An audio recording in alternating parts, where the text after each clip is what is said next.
திண்டுக்கல் மாவட்டம் கன்னிவாடி பேரூராட்சிக்கு உட்பட்ட பகுதியில் சேகரிக்கப்படும் குப்பை கழிவுகளை மேற்கு தொடர்ச்சி மலை ஓடை அருகே கொட்டுவதற்கு விவசாயிகள் எதிர்ப்பு தெரிவித்துள்ளனர். இதனால் 10 கிலோமீட்டர் சுற்றளவில் உள்ள விவசாய நிலங்கள் மற்றும் நிலத்தடி நீர் மாசடையும் எனவும் கவலை தெரிவித்துள்ளனர். ஓடையில் நல்ல தண்ணி போகும்போது இந்த கழிவுகள்லாம் அதில் போய் அந்த கழிவுகள் அப்படியே 10 கிலோமீட்டர் அருகாமையில் இருக்கக்கூடிய கொடநாத்தில் கலந்து மறுபடியும் அது போய் அழகாவரி டேமில் கலக்கும் பொழுது என்ன ஆகும்னா அழகாவரி டேம்லேயும் தண்ணி மாசுபடும், கொடநாத்திலேயும் தண்ணி மாசுபடும். சேலம் சுகவனேஸ்வரர் கோவிலில் வைகாசி விசாகத்தை முன்னிட்டு திருத்தேரோட்டம் வெகு விமர்சையாக நடைபெற்றது. கடந்த 24ஆம் தேதி விழா தொடங்கி தினமும் சுவாமியும் அம்பாளும் திருவீதி விழா வந்தனர். இந்த நிலையில் இன்று அதிகாலை 4 மணி அளவில் பல்வேறு சிறப்பு அபிஷேகம் பூஜைகள் செய்யப்பட்ட பின் சுகவனேஸ்வரரும் ஸ்வர்ணாம்பிகையும் அலங்கரிக்கப்பட்ட தேரில் எழுந்தருளினர். இதைத் தொடர்ந்து பக்தர்கள் நமச்சிவாய கோஷம் முழங்க தேரை வடம் பிடித்து இழுத்துச் சென்றனர்.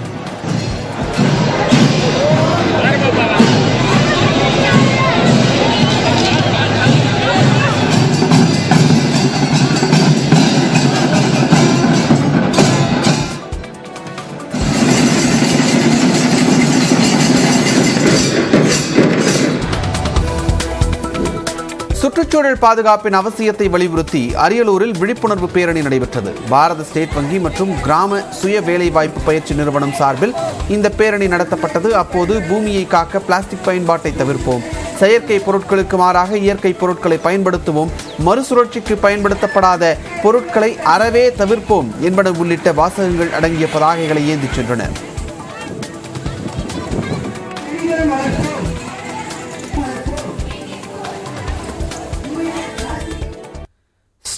ஸ்டெர்லைட் ஆலை எதிர்ப்பாளர்களுடன் தூத்துக்குடி ஆட்சியர் ஆலோசனை மேற்கொண்டிருக்கிறார். விவரங்களை நமது செய்தியாளர் முரளி கணேஷிடம் கேட்கலாம். முரளி கணேஷ், விவரம் என்ன? அதாவது விஷ்ணுராஜ், தூத்துக்குடி ஸ்டெர்லைட் தொழிற்சாலையில பராமரிப்பு பணிகளை மேற்கொள்வதற்காக ஸ்டெர்லைட் ஆலை நிர்வாகம் நீதிமன்றத்தை நாடி இருந்தது.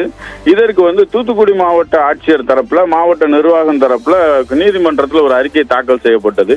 இந்த அறிக்கையில என்ன மாதிரியான அறிக்கை தாக்கல் பண்ணியிருந்தாங்கன்னா, ஸ்டெர்லைட் ஆலையினுடைய பராமரிப்பு பணிகளை அரசே மேற்கொள்ளும், அதை மாசு கட்டுப்பாட்டு வாரியம் உள்ளிட்ட அதிகாரிகள் மூலமாக மேற்கொள்வதாகவும், அதற்கான செலவினத்தை ஸ்டெர்லைட் ஆலைட்ட வசூலிக்க போறதாகவும் அறிக்கை தாக்கல் பண்ணியிருந்தாங்க.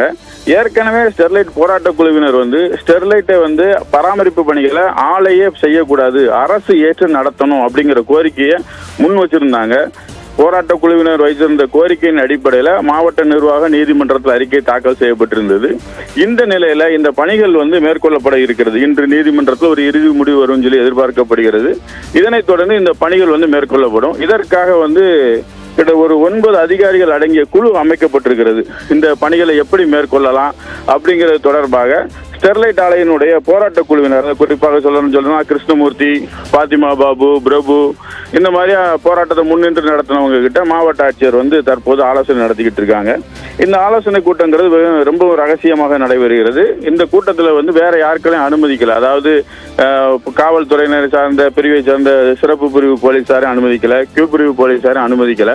இவங்க எல்லாரும் கூட்ட அரங்குக்கு வெளியிலே தான் நின்றுட்டு இருக்காங்க. இந்த கூட்டத்தில் போராட்ட குழுவை சேர்ந்தவங்க எக்காரணத்தை கொண்டும் மறைமுகமாக ஸ்டெர்லைட் ஆலையை திறக்கிறதுக்கு முயற்சி செய்யக்கூடாது அப்படிங்கிற ஒரு ஒற்றை கோரிக்கையை வலியுறுத்திக்கிட்டு இருக்காங்க. விஷ்ணு, நன்றி முரளி கணேஷ் உங்களுடைய தகவல்களுக்கு.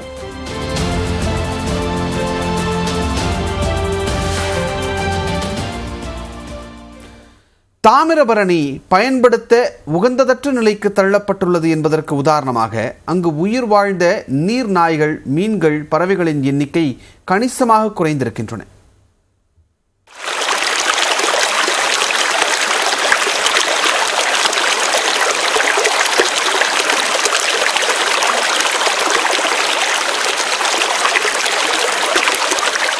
பெரும்பாலான தென் மாவட்டங்களின் குடிநீர் மற்றும் விவசாய தேவையை பூர்த்தி செய்து வந்த தாமிரபரணி ஆற்றில் முன்பெல்லாம் ஏராளமான நீர்நாய்கள் தென்படும்.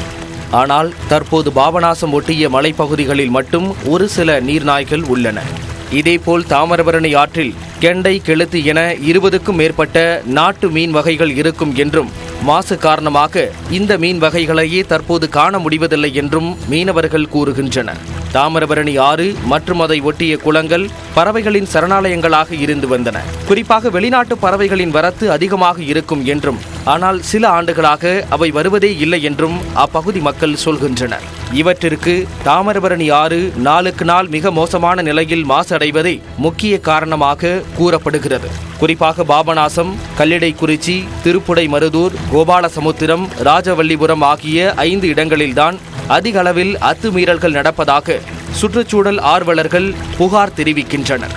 கோயில்களுக்கு வருவோர் ஆடைகளை விட்டுச் செல்வது, அவ்வப்போது நடைபெறும் படப்பிடிப்புகள், விவசாயத்துக்கு பயன்படுத்தியது போக உரம் ரசாயனம் கலந்த கால்வாய் தண்ணீர் கலப்பது, குடியிருப்பு கழிவுநீர் கலப்பது, இயற்கை உபாதைகளை கடிப்பது உள்ளிட்டவை தாமிரபரணி மாசடைவதற்கு முக்கிய காரணங்களாக சுற்றுச்சூழல் ஆர்வலர்கள் கூறுகின்றனர். தாவர இனங்களும் நம்ம நாட்டு மீனினங்கள், நாட்டு உயிரினங்கள் இருந்தால் மட்டும்தான் தாமிரபரணி வந்து வற்றாமல் ஓட முடியும்.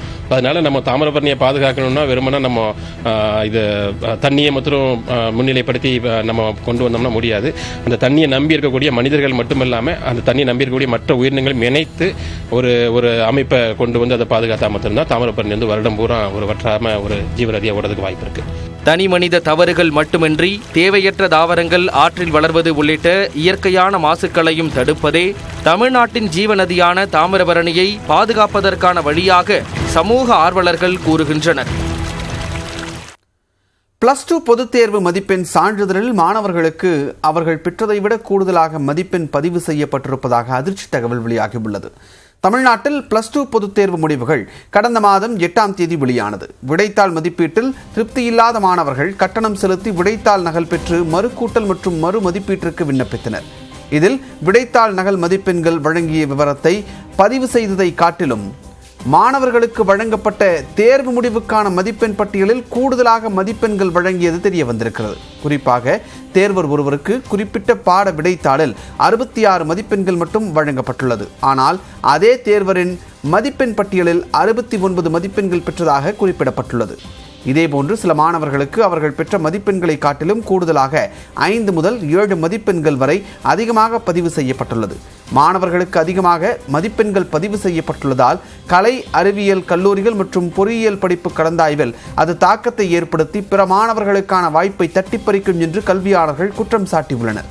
பொதுத் தேர்வில் தேர்ச்சி விகிதத்தை அதிகரித்து காட்ட இதுபோன்று மதிப்பெண்கள் கூடுதலாக பதிவு செய்யப்பட்டிருக்கலாம் என்ற சந்தேகம் எழுந்திருக்கிறது. எனவே மாணவர்களின் மதிப்பெண்களை கூடுதலாக பதிவு செய்தது குறித்து அரசு தேர்வுகள் துறை தெளிவுபடுத்த வேண்டும் என்று கோரிக்கை எழுந்திருக்கிறது.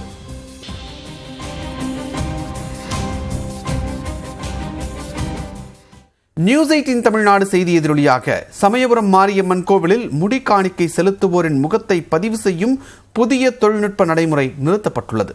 திருச்சி மாவட்டத்தில் உள்ள உலக பிரசித்தி பெற்ற சமயபுரம் மாரியம்மன் கோவிலுக்கு நாள்தோறும் ஏராளமான பக்தர்கள் வந்து செல்கின்றனர். இங்கு முடி காணிக்கை செலுத்தும் பக்தர்களின் முகத்தை பதிவு செய்யும் IDMS என்ற புதிய மென்பொருள் அறிமுகம் செய்யப்பட்டது. இதன் மூலம் பக்தர்கள் தங்களது முகத்தை பதிவு செய்த பின்னரே முடி காணிக்கை செலுத்த அனுமதிக்கப்படுகின்றனர். இந்த நிலையில் வைகாசி மாத விழாவை ஒட்டி சமயபுரம் மாரியம்மன் கோவிலில் குவிந்துள்ள பக்தர்கள் தங்களது நேர்த்திக்கடனை செலுத்தி வருகின்றனர். இதில் முடிக்காணிக்கை செலுத்துவதற்காக ஒவ்வொரு பக்தரும் முகத்தை பதிவு செய்வதில் தாமதம் ஏற்படுவதாக கூறப்படுகிறது. இதில் இன்று அதிகாலையில் இருந்து 500க்கும் மேற்பட்ட பக்தர்கள் நீண்ட வரிசையில் காத்திருந்தனர். ஒரு கட்டத்தில் பொறுமை இழந்த பக்தர்கள் கோவில் ஊழியர்களிடம் வாக்குவாதத்தில் ஈடுபட்டதால் பரபரப்பு ஏற்பட்டது. மேலும் முடிக்காணிக்கை செலுத்துவதில் தாமதம் ஏற்படுத்துவதை தடுக்க உரிய நடவடிக்கை எடுக்க வேண்டும் என்று பொதுமக்கள் கோரிக்கை விடுத்துள்ளனர். இதுகுறித்து நியூஸ் 18 தமிழ்நாடு செய்தி வெளியிட்டதன் எதிரொலியாக சமயபுரம் மாரியம்மன் கோவிலில் முடி காணிக்கை செலுத்துவதற்கு பக்தர்களின் முகத்தை ஸ்கேன் செய்யும் புதிய நடைமுறை நிறுத்தப்பட்டது. பழைய முறையிலேயே பக்தர்களுக்கு டோக்கன்கள் வழங்கப்படும் என்று கோவில் இணை ஆணையர் கல்யாணி உத்தரவிட்டுள்ளார்.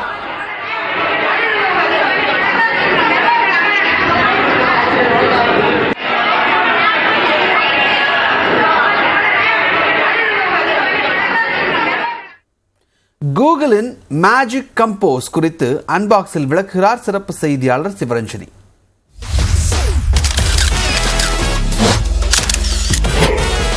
கூகுள் மேஜிக் கம்போஸ் அப்படின்னு ஒரு ஃபீச்சரை அறிமுகம் பண்ணிருக்காங்க. பொதுவாகவே கூகுள் சர்ச்சில் தொடங்கி டாக்ஸ் வரைக்கும் எல்லாத்துலேயும் ஏஐ வசதியை புகுத்தும் முயற்சியில் அந்த நிறுவனம் ஈடுபட்டிருக்கு. அந்த வகையில் தான் மெசேஜிங்கை இன்னும் சிம்பிளாக்கவும் கிரியேட்டிவ் ஆக்கவும் மேஜிக் கம்போஸ் ஏஐயை அவங்க அறிமுகம் பண்ண இருக்காங்க. மெசேஜ் பண்ணுறதுக்கு முன்னாடி செட்டிங்ஸில் இந்த ஏஐ ஃபீச்சரை நீங்கள் ஆன் பண்ணிட்டீங்க அப்படின்னா நமக்கு வர மெசேஜுக்கு அதுவே நமக்கு நிறைய கிரியேட்டிவான ரிப்ளையை உருவாக்கி தரும்.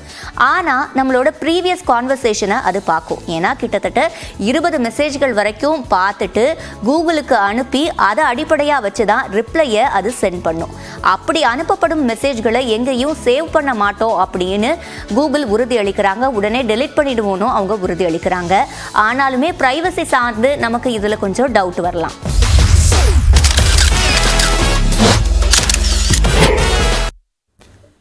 இசையை தன்வசமாக்கி தமிழ் திரை இசை உலகின் ராஜாங்கம் ஆனவர் இளையராஜா. சமகால சமூக அரசியல் சூழலை மையமாக வைத்து காதலின் மூலம் கதையை நகர்த்தும் இயக்குநர்களின் நாயகன் மணிரத்னம். சேலம் பொறியியல் மாணவர் கோகுல்ராஜ் ஆணவ கொலை வழக்கில் யுவராஜ் உள்ளிட்டோரின் மேல்முறையீட்டு மனுக்கள் மீது சென்னை உயர்நீதிமன்றம் இன்று தீர்ப்பளிக்கிறது. சேலம் மாவட்டம் ஓமலூரைச் சேர்ந்த கோகுல்ராஜ் கடந்த 2015ஆம் ஆண்டு ஆணவ கொலை செய்யப்பட்ட வழக்கில் தீரன் சின்னமலை பேரவைத் தலைவர் யுவராஜ் உள்ளிட்ட 10 பேருக்கு மதுரை வன்கொடுமை தடுப்பு நீதிமன்றம் ஆயுள் தண்டனை விதித்து தீர்ப்பளித்தது. இதனை எதிர்த்து 10 பேரும் சென்னை உயர்நீதிமன்றத்தில் மேல்முறையீட்டு மனுக்கள் தாக்கல் செய்தனர். அதேபோல வழக்கிலிருந்து 5 பேர் விடுவிக்கப்பட்டதை எதிர்த்து கோகுல்ராஜின் தாய் மேல்முறையீடு செய்தார். இந்த மனுக்களை விசாரித்த நீதிபதிகள் வழக்கின் முக்கிய சாட்சியான கோகுல்ராஜின் தோழியை நீதிமன்றத்திற்கு வரவழைத்து விசாரித்தனர். அப்போது அவர் பிறல் சாட்சியளித்ததாக நீதிமன்ற அவமதிப்பு வழக்கும் விசாரணைக்கு எடுக்கப்பட்டது. இந்நிலையில் யுவராஜ் உள்ளிட்டோர் தரப்பில் ஆஜரான வழக்கறிஞர் வழக்கில் கைப்பற்றப்பட்ட சிசிடிவி கேமரா பதிவு உள்ளிட்ட மின்னணு ஆதாரங்களை சேகரித்ததில் உள்ள குறைகளை சுட்டிக்காட்டி தங்களுக்கு எதிராக எந்த ஆதாரங்களும் இல்லை என வாதிட்டார்.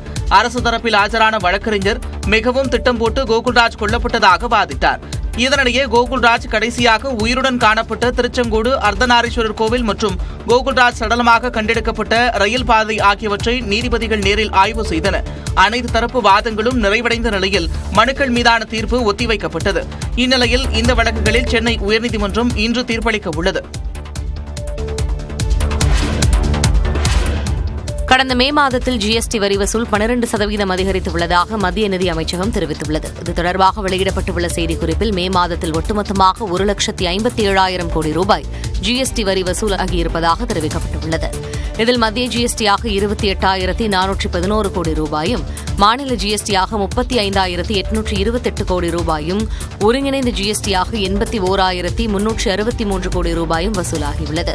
மாதாந்திர ஜிஎஸ்டி வரி வசூல் 14வது முறையாக தொடர்ந்து 1,40,000 கோடி ரூபாயை கடந்துள்ளது. கடந்த ஆண்டு மே மாதத்தை காட்டிலும் இந்த ஆண்டு மே மாதத்தில் பொருட்கள் இறக்குமதியின் மூலம் கிடைத்த வருமானம் 12 விழுக்காடு அதிகரித்துள்ளதாகவும், உள்நாட்டு பரிமாற்றங்கள் மூலம் கிடைத்த வருமானம் 11 விழுக்காடு அதிகரித்துள்ளதாகவும் மத்திய நிதி அமைச்சகம் தெரிவித்துள்ளது.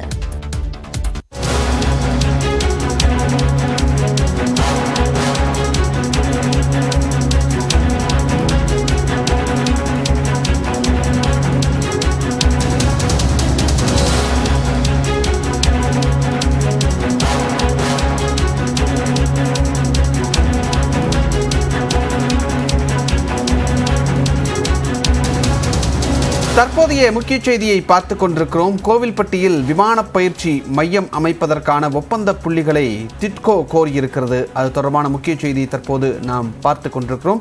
கோவில்பட்டியில் விமான பயிற்சி மையம் அமைய இருக்கிறது. அந்த விமான பயிற்சி மையம் அமைப்பதற்கான ஒப்பந்த புள்ளிகளை கோரியிருக்கிறது டிட்கோ. Titco.com என்ற இணையதளத்தில் அந்த ஒப்பந்த புள்ளிகளை கோருவதற்கான நடவடிக்கைகளை மேற்கொள்ளலாம் என்றும் தெரிவிக்கப்பட்டிருக்கிறது. Titco.com மற்றும் www.tntenders.gov.in என்ற இணையதளத்தின் மூலம் இதை செய்யலாம் என்று தெரிவிக்கப்பட்டிருக்கிறது.